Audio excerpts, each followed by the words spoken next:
Okay, we have our Cisco packet tracer. Alright, launch it first. Okay, you will get a screen similar like this. Make sure you are actually in the logical view. If you are at the physical view, just switch it to the logical view. We will just stick to using the logical view. At this corner, which is the lower left corner, all your items or your devices are actually grouped.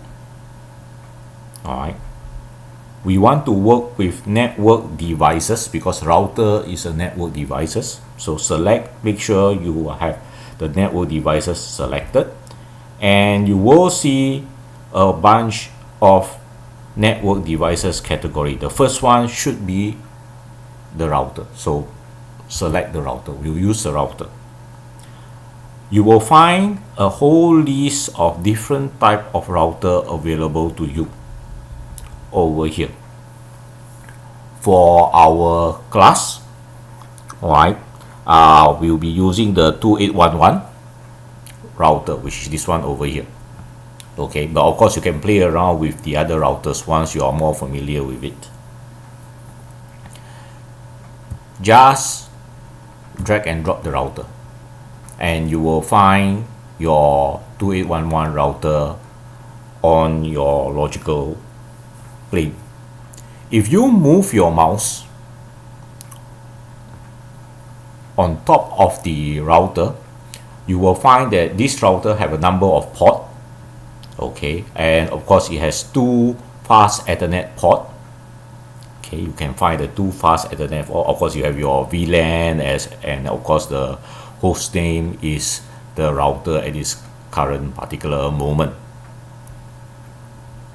I'm going to double click this particular router. You will bring up that particular router interface. Alright, and the first thing you will see is this is what the router actually look like. See that? If it's too small, you can actually zoom in, zoom out. Okay, alright, so you can find it over this. This particular router has a number of empty bays which you can add modules. The list of modules are over here.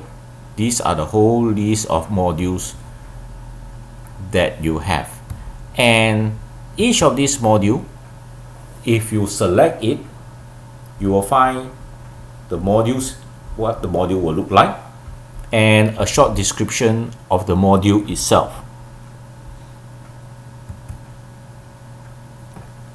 I will look at this HWC 2T module, and I will see that, oh, this is a Cisco 2-port serial high-speed WAN, which is wide area network interface card, right? And it provides 2 serial port. It looks like this.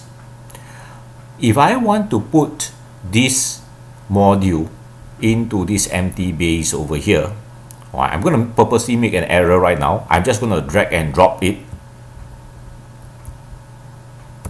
I'm going to get an error message because I cannot add a module when the power is on, which means the router is on. You can't slot in a module just like that. You will actually damage either the module or the router itself. So although this is a simulated environment, it does help to tell a student or a particular trainee that please turn off the router first before you add any modules.